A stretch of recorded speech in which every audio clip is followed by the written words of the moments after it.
Buzz, what's up, man? How you doing, man? What's up, What are Daddy? you doing now? How you doing? Yeah, I didn't see you.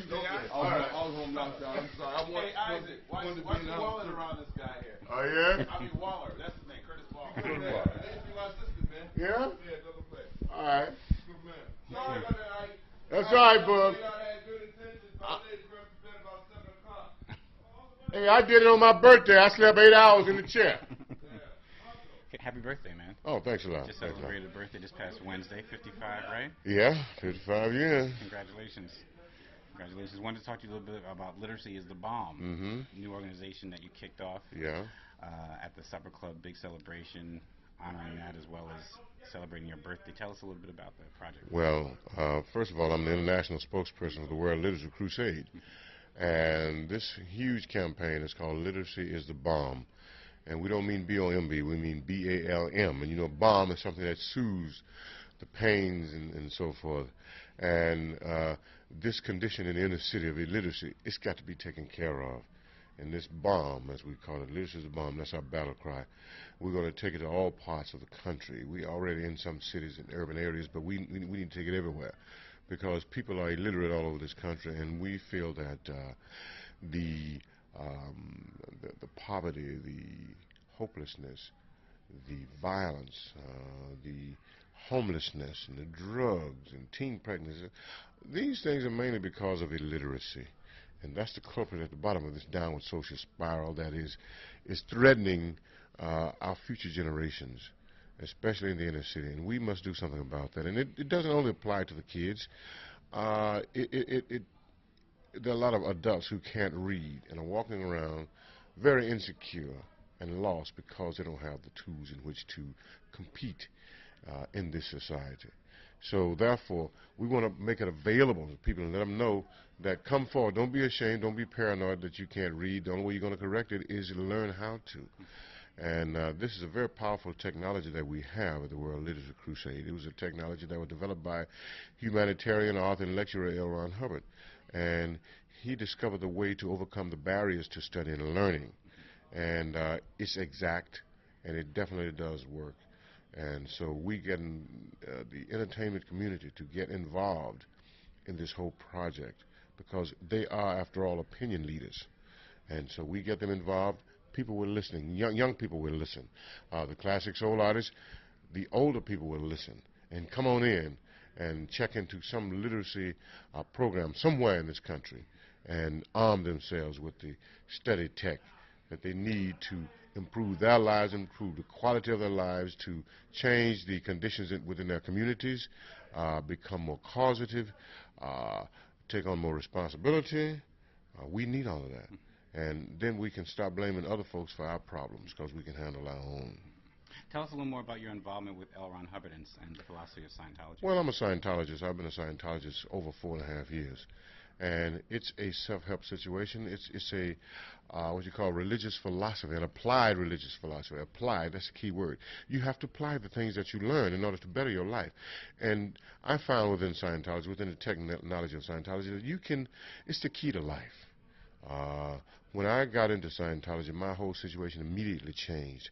I don't know how Mr. Hubbard did it, but he put it all together. He lined it up, man. And whenever you start getting the technology and everything, there's certain laws and rules in this universe that when it's aligned, good things happen to you. And with this technology, it's so exact, it works. And you don't have to be a Scientologist in order to use and utilize the technology of Scientology and Dianetics. You can get it. You can go in any center, any org, any mission, anywhere on the planet and get some of that Scientology technology or Dianetics and apply it to your daily life, and it works. You can be it raises your ethics level. It as I said, it makes you more causative. Instead of allowing things to happen to you, you can make things happen for you. And it's not the hellfire brimstone type of religion. And the thing is, whatever you are, you can be a Christian, you can be Catholic, you can be of the Jewish faith, you can be a Baptist. It doesn't matter. It'll make you a better whatever you are. You see things more clearly, and you can. There's so much truth in it, and truth cuts through everything. And that's what I found in Scientology, and it has enriched and bettered my life. and Isaac Hayes is doing so many things. People say, how do you do so many things all at one time? Well, you expand. You have regained ability when you get into Scientology. And you can do so many things at one time and do them well and do them effectively. And it enriches your life. And it makes you pro-survival. And that's what has happened to me, and I'm so thrilled about it. And I will constantly spread this whole Scientology philosophy. But the main thing, the spin-off from Scientology is the literacy. And you don't have to, and it's secular. Anybody can use it. You know, you don't have to be a Scientologist to use our study tech, because it's awesome. You need me to go back? Just want to wrap up, and then you can have it. Okay. All right. I just want to ask you a couple more questions more about the project, you know, the music project with Shaka Curtis and that. Yeah. And we Well, I can don't close know. up. Okay. Cheesecake. Get your cheesecake here. Hi, Lisa. Hi. Okay, so I was talking about the music project that's for Literacy is the Bomb. Let's talk a little bit about that. Working with Shaka Khan, Curtis Mayfield, Brandy, Raphael Sadiq, right? Is on that, and that's only to name a few. There's going to be a lot of guys going to be involved. A lot of females in the music business, from the hip hop world to today's R&B to classic soul, and we're going to cover the whole spectrum of entertainers. We in some in the pop world, in the rock world, we participate also, and of course the record company Hit Factory will donate that for facilities for us to work in and produce this, and a lot of artists will donate a track or something to the CD. So it's going to be a big project. And there's going to be one big song with everybody on it, right? Yeah, it's going to be a big one like that, you know, the video and everything made from it. Then it'll be the individual songs donated to the CD, yes.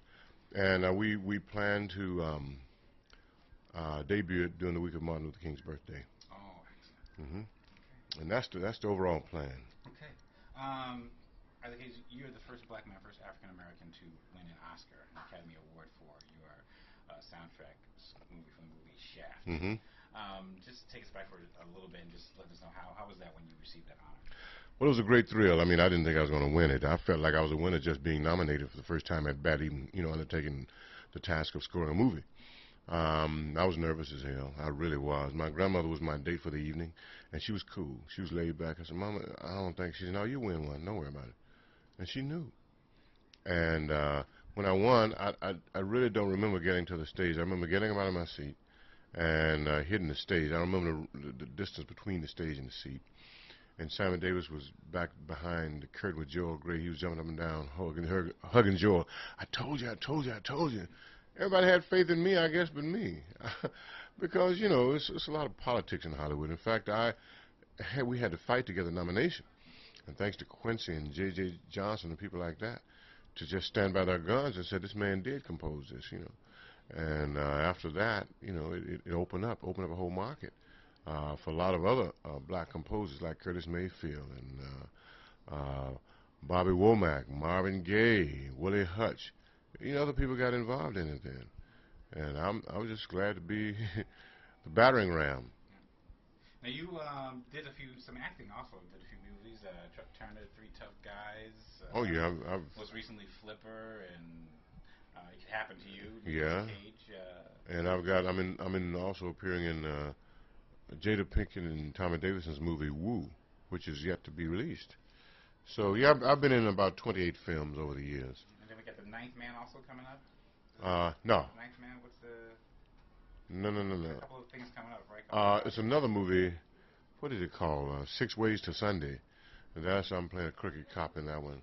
But you know, and there are some other projects on the drawing board, which I'll probably do. And it's a juggle, you know, between Kiss FM and performing and writing and arranging and producing. I'll probably be working on movie scores too. So I'm going to be doing a lot of things. And it's a challenge, and life is a challenge, especially when you're doing the things that you love to do. So it's a lot of fun. And I'll do them all. Tell us a little bit about you being a DJ at Kiss FM in New York. Well, now, this is something that it happened, I don't say a fluke, but Judy Ellis, the general manager of Kiss at MS Broadcasting, I was doing some drops for the station, and she said, Isaac, you know what? She said, I think you can do radio. I said, you out of your mind. She said, no, I seriously think so. I said, Judy, I can't. She said, I bet you can. And they kept talking and kept tossing and kept pitching and pitching, and finally I said, okay, I'll give it a try. I told my manager to come in and talk to these people. Let's work out some business arrangements. And they worked it out, and I went to the air. You know, I was trained first. You know, Vinnie Brown was our program director at the time, and he taught me a lot about radio. And I drilled and drilled about a month before I went on air. And then I went on air, and I was scared to death. I went on April 1 of '96. And people thought it was April Fool's joke. That's where we played it. But then I stayed. I stuck around. And it took a year to build up a good base and let people know I was really for real, and they got used to me. And now we're up in the ratings, and we feel good about it. And we'll work on a lot of innovative things. I got a good crew in the morning, good team. Jeff Fox, Ann Tripp, Bob Slade, and myself. So we're gonna work it, and I'm enjoying it. And I just find time to do other things too, to write and all that stuff. And I'm hiring extra people so I can free me up to do a lot more creative things. Thanks a lot, man. All right. All right, I appreciate it. I know you're tired.